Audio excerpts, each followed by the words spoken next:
Peg, it's been a long time since the Steelers gave up this many rushing yards, and they gave up a record some time ago. Do you know who set the record for the most? What year that was, and who was the main running back? Well, it was probably I was a toddler, I'm thinking. hmm I heard Romo and Nance talking about it, but is it Joe Cribbs? Was it Joe Cribbs? Close. I'll give you a clue. He was Okay. involved in a low speed Ford Bronco chase some time ago. Oh boy.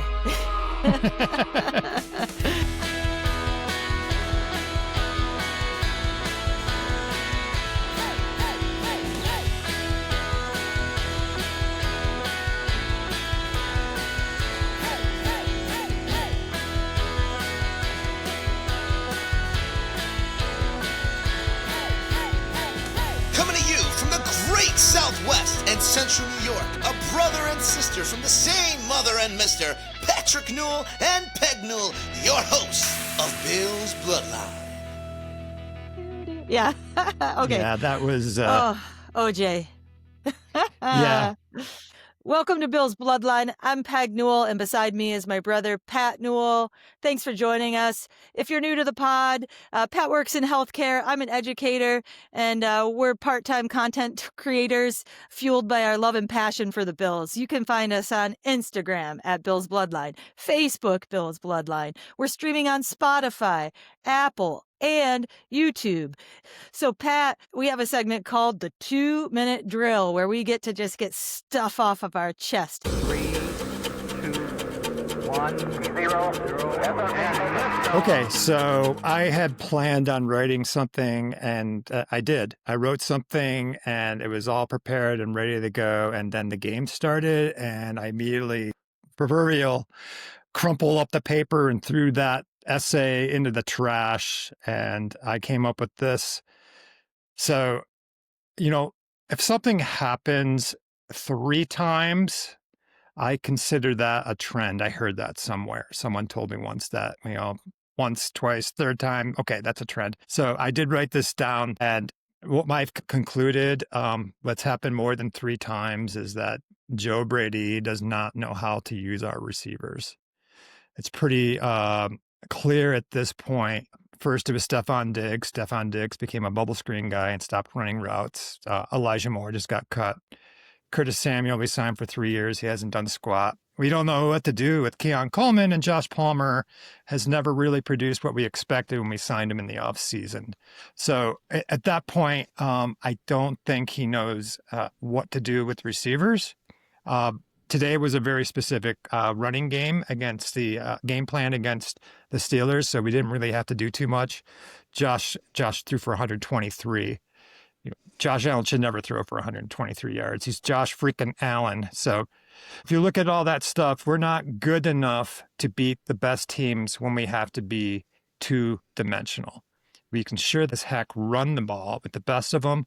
But if you look at the best teams that have won Super Bowls over the last 30 to 40 years, the teams that have run the ball as their dominant means of moving the ball, they also had outstanding defenses. For example, look at Philadelphia last year. They squashed Kansas City's offensive attack last year. Kansas City scored a couple of garbage touchdowns, but anyway, they were getting beaten 35-7. But that's beside the point. So I'm looking at Joe Brady. He had Jamar Chase and he had Justin Jefferson, and he made his bones back at LSU. Well, who wouldn't if you had two of the best receivers in the NFL? He's gotten NFL jobs based off that. And when he's had his chance to do it as a coordinator, he's failed. He got fired by Carolina. They stunk. He's 2 years plus into his tenure with the Bills. And the teams in the NFL have caught up of what he likes to do. He likes to throw bubble screens and short crosses that are called mesh. We need something more if we want to go a little bit farther. At this point, you would think that he's coaching for his job with all the noise that's going around. And if he doesn't do something, he's not going to be with the Bills next year. Agreed, Pat. Agreed. And it made me think. Of, yeah, we had a great day of ground and pound, but what happens when we can't do that? What happens when we're up against a defense like the Texans and the middle is clogged? Well, then you have to go to the passing game, and he didn't have it then, and he didn't make the adjustments. Today we were chipping. I know we're getting in a little bit here to the recap of today, so I'll hold off on that. We'll talk a little bit more about that later in the pod. But today he, was able to make those adjustments. But a dynamic offensive coordinator who wants to coach up a team that is Super Bowl bound should be able to make in-game adjustments to protect the quarterback. And he just didn't do that against the Texans, and like nothing at all. They did nothing. And so I agree, Pat. He's not right for this team. So this week, my 2-minute drill is similar in the sense that I'm going to address Josh and the offense, but it's something a little bit different. And so, Pat, I've had it with this idea of holding Josh Allen to this unrealistic standard in terms of his image, especially on the field in the heat of battle. You can recall against the Texans, he was frustrated. He came off the field. He sort of slammed his helmet down, not like a Tom Brady kind of slam, but he slammed it down, said to Trubisky, "What are we doing?" And I agree. What are we doing? Next thing you know, that clip goes viral. Have we forgotten Tom Brady smashing a tablet and smashing his helmet? Have we forgotten Travis Kelce bumping head coach Andy Reid and screaming in his face, foaming at the mouth, spitting on him in high definition? You could see it. And here's this vanilla, "What are we doing?" This golden retriever exasperated Josh Allen. We know that that's just an image. I want him to get fired up. We need someone who's alpha on the sideline. We need him to go full postal, slam things, right? Break things, fire up the team. Your image be damned, Josh. And we should not hold you to that standard. We should hold you to a high standard in terms of football play on the field, but not when you want to express yourself and fire up the team and fire up yourself. And so in the immortal words of John Mayer, say what you need to say or slam what you need to slam. I'm frustrated. Bills Mafia is frustrated. I want to swear, golly, but I can't because my students might be listening. 3, 2, 1, 0. Yeah, Peg, it's not a good look when Josh Allen, like you said, the golden retriever of human quarterbacks, is a little agitated. So if it's not a quick bubble screen or a quick look at a receiver like a slant, and he has to wait a second or two, he's a deer in the headlights. He does not see anyone open. So I totally get it. He's human. He looks part cyborg out there, but he's a human quarterback. He's 6'5" and 240 pounds. And at one point he ran a 4.7 40. So with a rocket arm that can throw it 80 yards. So yeah, he is almost inhuman in his athletic traits, but holy crap, they're expecting too much. And even last week, D'Amico Ryans had a comment after the game. Did you hear any of that? He was absolutely stunned at the way the Bills blocked the Texans and how much they left on Josh's plate. So even the other coaches like stunned by our lack of adjustments there. Yeah. You hit it on the head there, Peg. Yeah. So yeah. And he said he should have banged a timeout. Those are his words. He should have banged a timeout, and that the play call came in late. Inexcusable, unacceptable for a Super Bowl bound team. I just don't see it with Brady. I'm sorry, Bills Mafia. I want it more than anything else in the world, but we need to make a change.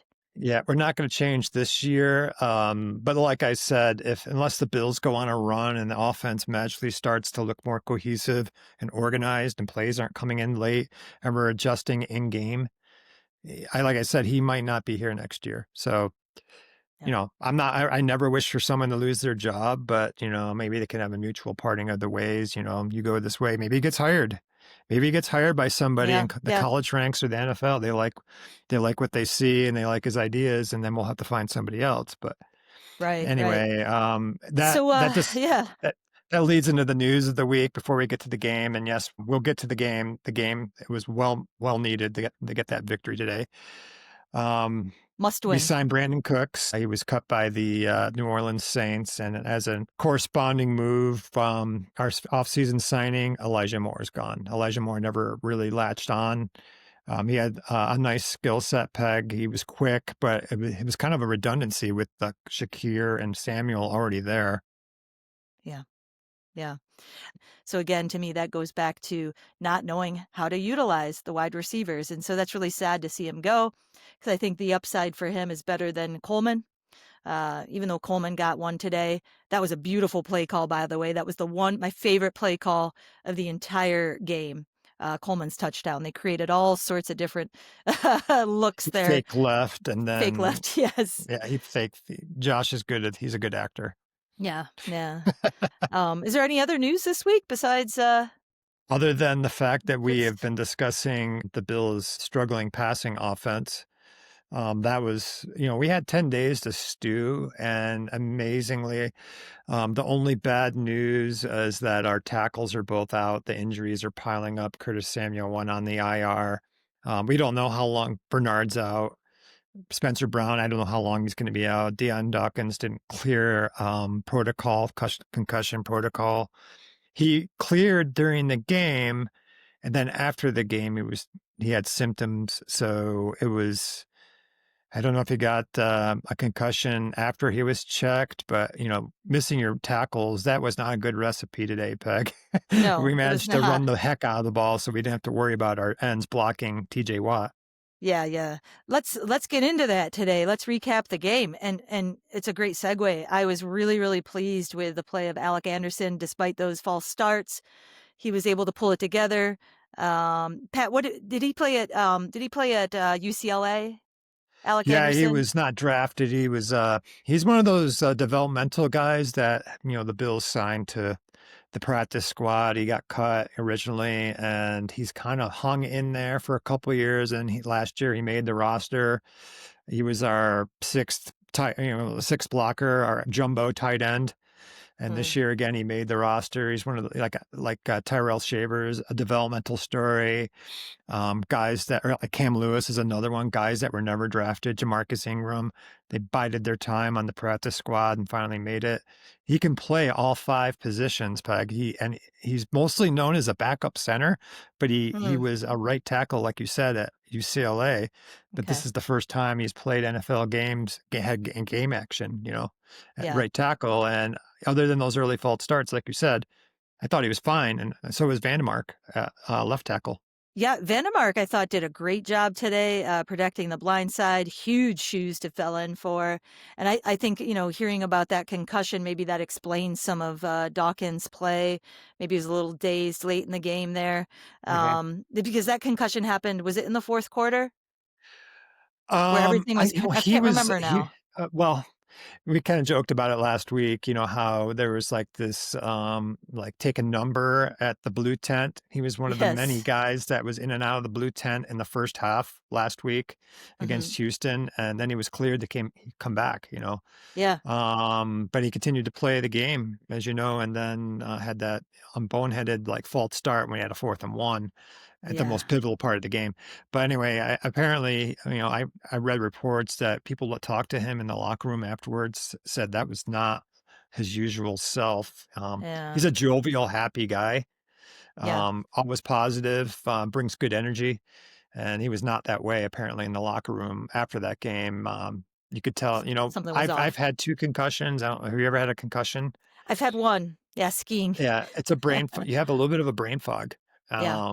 Yeah, And definitely. everything slows down um in your head. Yeah. And Yeah. you have a hard time processing. Hmm. Um yeah, so I'm glad he's taken that extra time. It's only the 2nd game he's ever missed. And for a left tackle, who's been in the league 9 years, that's pretty amazing. It's kind of an Yeah. Iron Man. Yeah. Yeah. Yeah. Um, other like shout outs for good play today. I thought that if we were going to do the ground and pound and not really have much of a dynamic passing game, Ray Davis, Ty Johnson did a really great job. Especially those moments when Davis could come in and kind of switch up the rhythm of the play action. get some, yards up the middle as opposed to Cook, who was bouncing outside. They were doing that pressure, moving the line one way and allowing Cook's speed to bounce out to the outside and his agility. Those guys, it was definitely a solid game from them. Very trustworthy to me. Coleman dropped a dart at one point. His hands, and I thought he was known for his hands, but again, that was a dart. What are your thoughts on some of the non-running plays today, Pat, or Well, running plays? well, I don't know how you felt, and I'm not going to divulge your text to anybody, but we Josh Allen threw an interception. I think it was on our first drive. And I don't Mm-hmm. know if it was the second or third drive. James Cook ends up fumbling it in their end, and they score. We have 2 turnovers in the first half. We're down 7-0. We get down to their end. I think it was like a 4th and 2 or 4th and 3. We're obviously going for it. We're trying to score a touchdown, and then we have a false start penalty and have to settle for a Right. field goal. So it's 7-3 at the half. And let's just say that was a less than pleasing first half. We're so sloppy with penalties and turnovers. It seemed like a continuation of the Houston game in the first Yes. half. It did. It did. And I had said to my family at the time, I was like, we're going to need the defense to get a turnover. We're going to need the defense to spark the offense. And of course, we had that Joey Bosa, God bless him. Thank God we have him because we have, what is it, like the 28th pass rush, effective pass rush, 28th or 30th in the league right now, somewhere in there, the high 20s. And all we have is Bosa, and he just got enough to pop that ball out. Boy, Rodgers took a crushing hit, bloodied, the broken wrist, the broken nose maybe, and Benford just scooped that up for 6. And that was a That was real the momentum shifter. Yeah, yeah. first offensive play of the third quarter, and we Yes, got the yeah, turnover. So as terrible as it went in the first half, 8 seconds into the second half, we're up 9-7 because Prater missed the extra point. right, right. That's concerning. That's concerning. But I think he's missed 3 this year, perhaps, Yeah. around that number. And, just a little stat for the Cincinnati Bengals coming up. I believe I read somewhere in the high 20s, Bengals kicker is 27 for 27 on extra points. And he's also missed 3 field goals this season. But he's really, really solid and reliable. So that's something Prater, I hope, kind of gets things on locked in that the wind was tough today, but in that regard I hope he gets locked in with those extra points. Those are troubling because, as we know from the Texans, can make or break a team, make or break a game rather. I think Bass missed multiple extra points last year, so this isn't anything new. And Right. Tyler Bass is all but forgotten. I guess we're probably going to roll with Prater the rest of the year, and Yeah. then maybe look at Bass coming back next year. He's a signed kicker. He's got salary on the books for next year. So, thank you, Matt Prater. You're a great Yep. kicker. He's been a great kicker for 20 plus years, or at least 20 years. So yeah, I'm happy we have him. Yeah, he's a good second kicker for us. I mean, I'll give him that. Yeah. Excuse Yeah. me. He has hit some field goals. Of course, he hit the winning field goal against Baltimore. We'll always remember that. Oh So, yeah. Yeah. It was a so great the second moment. half, we got that early turnover peg, and Yep. then we got to stop with another interception.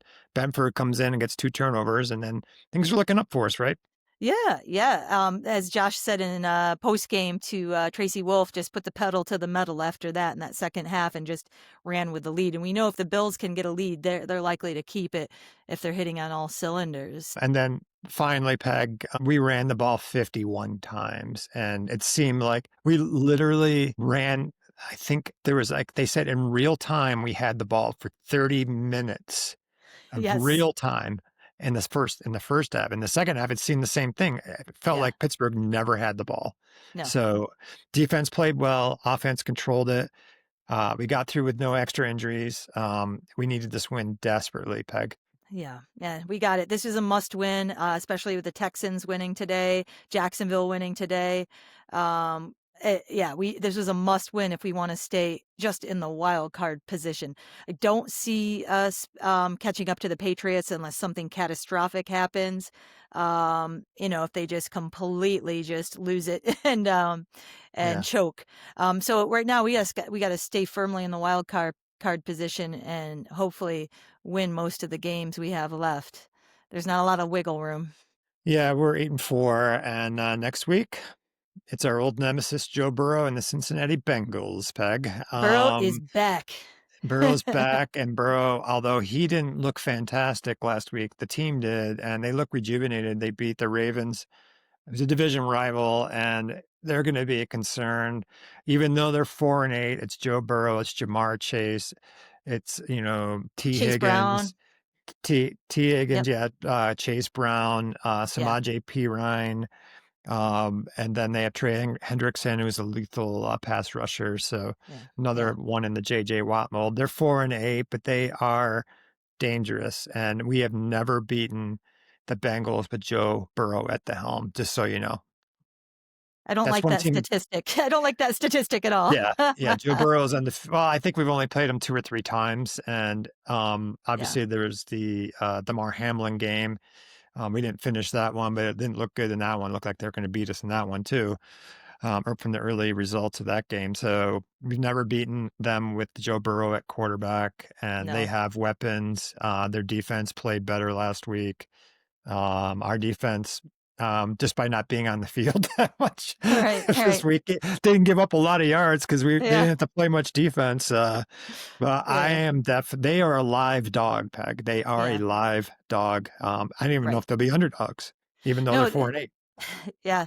And at the end of the day, really, they're there's a nice cliche for you. At the end of the day, but at the end of the day, they are professional athletes. A lot of those people, a lot of the players, maybe not Chase and Burrow, but they're playing for their jobs next year, playing for their position. And you never know. Again, they're professionals. They're getting paid a lot of money, and they have a lot of pride.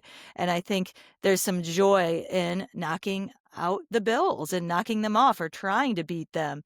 Kind of like every team, sort of how we think about Kansas City. I think other teams look at the Bills that way too. And, they just are amped up and ready to go, and they want to knock us out. Sadly, there are no free passes or gifts in the NFL. Yeah, the Atlanta win over us, that was their win of the year. Houston getting by us, that was one of their big wins of the year. The Dolphins beating us, that was probably their biggest win of the year. And even though, they've beaten us before, if Cincinnati at 4-8 beats the 8-4 Bills, that would be one of their biggest wins of the year. So, I mean, we have to treat every team like we're playing the Eagles or the Chiefs. If we could look at everybody like we look at the Chiefs, we would never lose, it feels like, in the regular season. Right. Yeah. Yeah. So, any other thoughts, Pat? I don't have much to say outside of a shameless plug later before we get to our shout outs and wrap up our concluding thoughts here. Thank goodness we got to win. Phew, let's move on, and let's keep the momentum going against Cincinnati and then it's New England. That would be a big one in 2 weeks. I'm up for that. I'm ready for it now. And with this victory today, I can stop being filled with rage about the Texans' loss. Yeah. That's just the good thing, is that there's always another one to come after, as long as we have regular season. Yeah. On to the next. So who do you want to shout out this week? So, Peg, you have a beloved pet that's going through it right now, and we've adopted dogs. We've adopted cats. My wife rescued fish, for goodness sakes. She found some fish in a mud hole, and she rescued them. Someone had dumped their fish. So we've adopted senior dogs and given them a new home so they could get the remaining years having a good family. And of course, my wife babies the heck out of our dogs because our kids are all grown up. So she needs something to baby.